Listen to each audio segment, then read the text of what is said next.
विद्यार्थी मित्र हो, नमस्कार. इयत्ता 9वीच्या आमोद आणि आनंद या दोन्ही पाठ्यपुस्तकात विद्यार्थमाला हा पाठ दिलेला आहे. या पाठात विद्यार्थ क्रियापदावर आधारित सर्व श्लोक दिलेले आहेत. विद्यार्थ म्हणजे काय? तर एखादे काम आपण केलेच पाहिजे, एखादं कर्तव्य आपण पार पाडलं पाहिजे, या अर्थी या विद्यार्थ क्रियापदांचा उपयोग होतो. या सर्व श्लोकांमध्ये या विद्यार्थ क्रियापदांची ओळख दिलेली आहे. तर आता यानंतर प्रत्येक श्लोक आणि त्या श्लोकाचा अर्थ व त्या श्लोकात असलेले विद्यार्थ क्रियापद यांचा आपण अभ्यास करणार आहोत.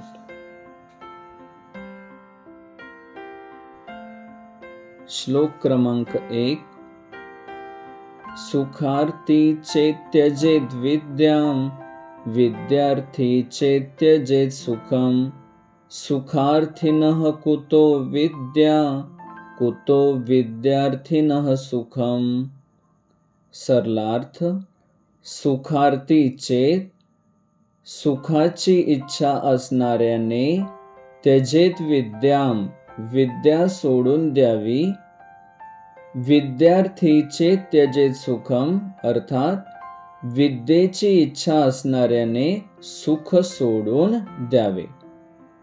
कारण सुखार्थिनः कुतो विद्या म्हणजे सुखाची इच्छा असणाऱ्यांना विद्या कुठून मिळणार, तसेच कुतो विद्यार्थिनः सुखम विद्येची इच्छा असणाऱ्यांना सुख कोठून मिळणार. म्हणजे जे विद्यार्थी आहेत ज्यांना विद्या ग्रहण करायची आहे त्यांनी सुखाचा विचार न करता विद्या ग्रहण करण्याकडे लक्ष दिले पाहिजे.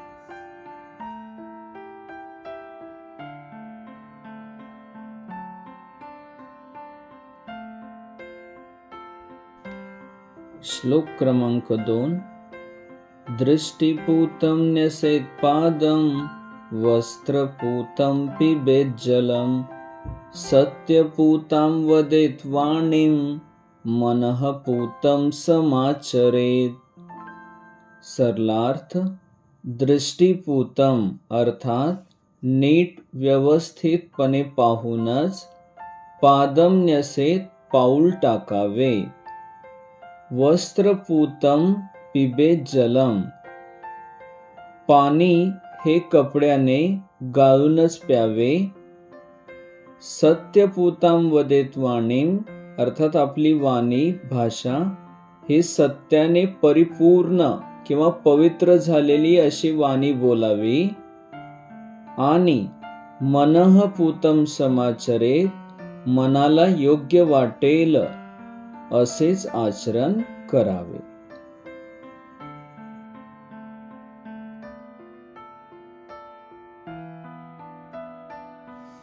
श्लोक क्रमांक 3.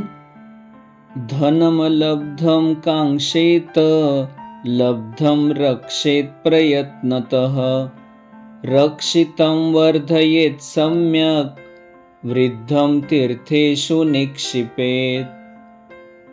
सरलार्थ: धनमलब्धं कांक्षेत अर्थात जे धन मिळालेले नाही त्याची अपेक्षा करावी. लब्धम जे धन मिळालेले आहे त्याचे प्रयत्नतः रक्षेत म्हणजे प्रयत्नपूर्वक रक्षण करावे. रक्षितं वर्धयेत् सम्यक रक्षण केलेले धन सम्यक वर्धयेत अर्थात योग्य प्रकारे वाढवावे. आणि वृद्धं तीर्थेषु निक्षिपेत जे अतिरिक्त झालेले धन आहे ते धन तीर्थक्षेत्री दान म्हणून द्यावे किंवा चांगल्या गोष्टीत खर्च करावे. श्लोक क्रमांक 4. अक्रोधेन जयेत् क्रोधम् असाधुं साधुना जयेत् जयेत कदर्यं दानेन जयेत सत्येन चानृतं। सरलार्थ, अक्रोधेन अर्थात क्षमा करून किंवा माफ करून, क्रोधम जयेत क्रोधाला जिंकावे। साधूना चांगल्या वागणुकीने असाधूम दुष्ट व्यक्तीला किंवा दुष्टाला जयेत जिंकावे।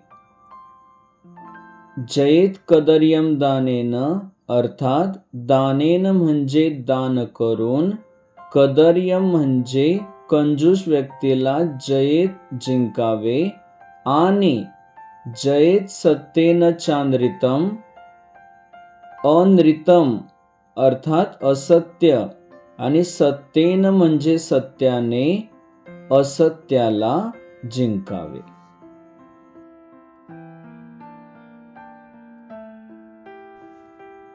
श्लोक क्रमांक 5। दुःखे दुःखाधिकान् पश्येत् सुखे पश्येत् सुखाधिकान् आत्मानं शोकहर्षाभ्यां शत्रुभ्यामिव नार्पयेत्। सरलार्थ पहा, दुःखे अर्थात दुःखात असताना दुःखाधिकान् पश्येत म्हणजे आपल्यापेक्षा अधिक दुःख असलेल्यांकडे पाहावे।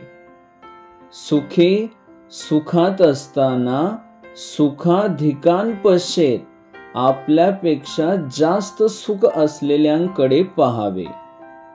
आत्मानं माणसाने स्वतःला शत्रुभ्यामिव शत्रूप्रमाणे असलेल्या शोकहर्षाभ्याम अर्थात शोक व हर्ष यांना नार्पयेत म्हणजे अर्पण होऊ नये किंवा यांच्या स्वाधीन होऊ नये।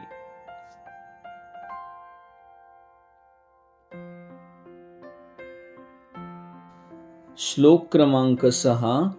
प्रत्यहं प्रत्यवेक्षेत नरश्चरितमात्मनः किन्नु मे पशुभिस्तुल्यं किन्नु सत्पुरुषैरिति।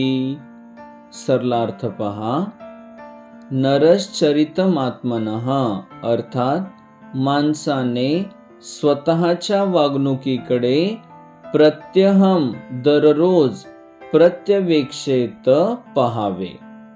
किन्नु मे पशुभिस्तुल्यम अर्थात खरंच माझे आचरण पशुतुल्य आहे की किन्नु सत्पुरुषैरिति की खरंच माझे आचरण किंवा वर्तन सज्जनांसारखे आहे किंवा सज्जनांसमान आहे।